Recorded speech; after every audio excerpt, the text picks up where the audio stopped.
Okay, so looking at Oksama Boyko's interview with Sir Harold Kroto, again, a very well done interview, and also I thought well rejoined by Sir Harold.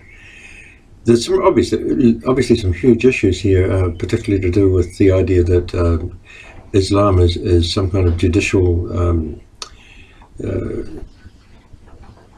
religion. If we wanted for a word, looking for a word here, that is impossible to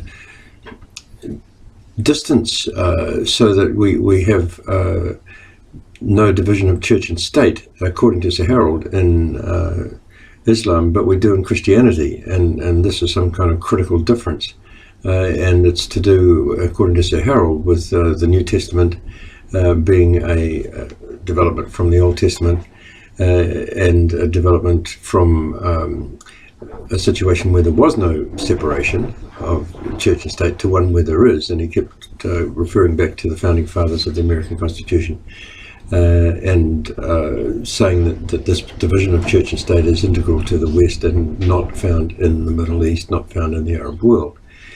I think there's a lot of contention about this. I don't buy it at all. I think that the need for religion itself is something that can obviate or put together church and state in such a way that in the minds of the people involved, they can't be separated. And that applies to crusades, it applies to all sorts of religious things that have happened in the West, as well as applies to the Second World War.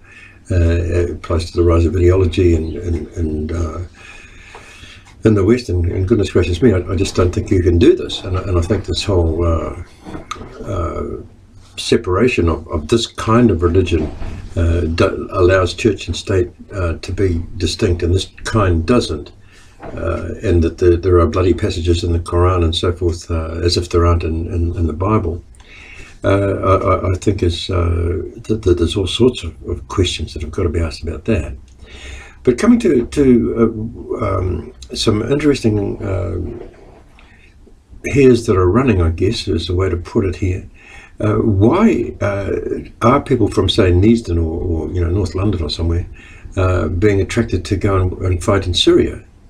And how is this happening? And is it because of the power of Islam, or is it because the IS people have put together packages on social media that attract? And I think it's more the latter than the former, personally.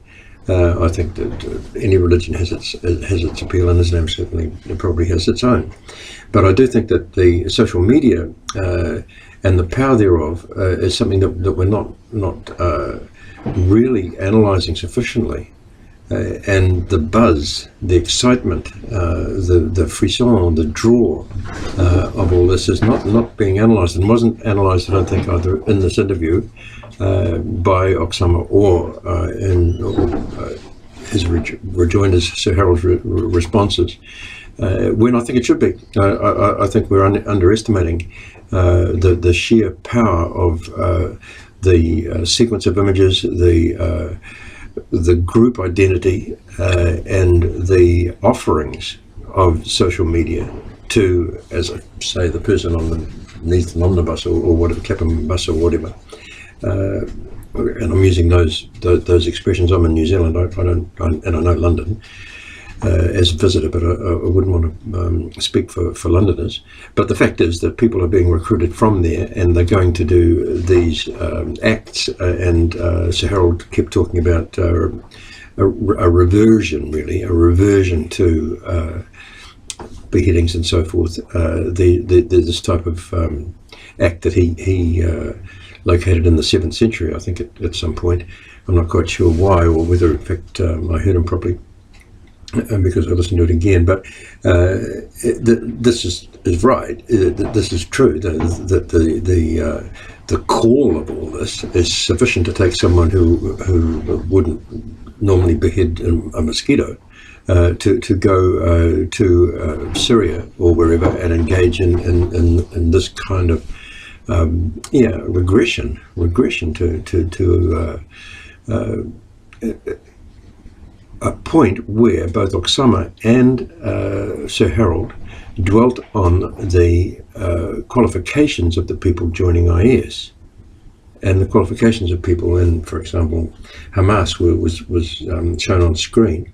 And you have your nuclear physicist, you have your scientist, you have all sorts of so-called educated people doing and getting involved in this kind of thing, which is called radical Islam or that type of expression, and is located in the Middle East. But it happens to be where we are at the moment, and I think it's unfortunate not to say, well, what's going on in the Ukraine? Have we got Islam in the Ukraine? I mean, what's this? Why is someone like Sir Harold saying, well, this is almost inevitable with Islam, and it threatens the Chinese with the Uyghurs, it threatens Russia and with the Chechens and so forth and so on. It's important that we actually start to talk about the attraction of war to people, primarily young men, I suppose, although I'm not quite sure that argument that has been advanced quite a bit in Oksama's interview, I think of the Nordstrom interview. The frisson, the excitement, the buzz, the sheer thrill that social media is engaged in, or engages people with, is very, very important. The other thing that strikes my mind, which again I'm venturing into territory that I think is not explored.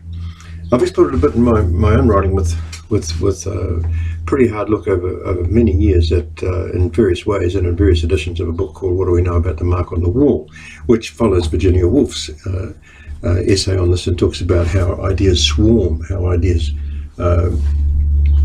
buzz,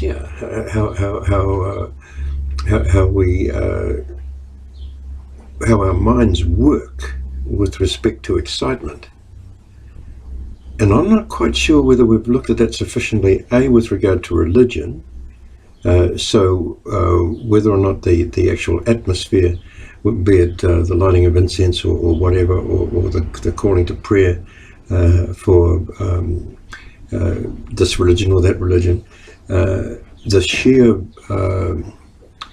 atmosphere that religion evokes, its neurological effect, never mind its rational effect, and never mind this business of so-and-so's educated and why should he be a Christian or why should she be a Muslim or whatever. That I think that is a red herring.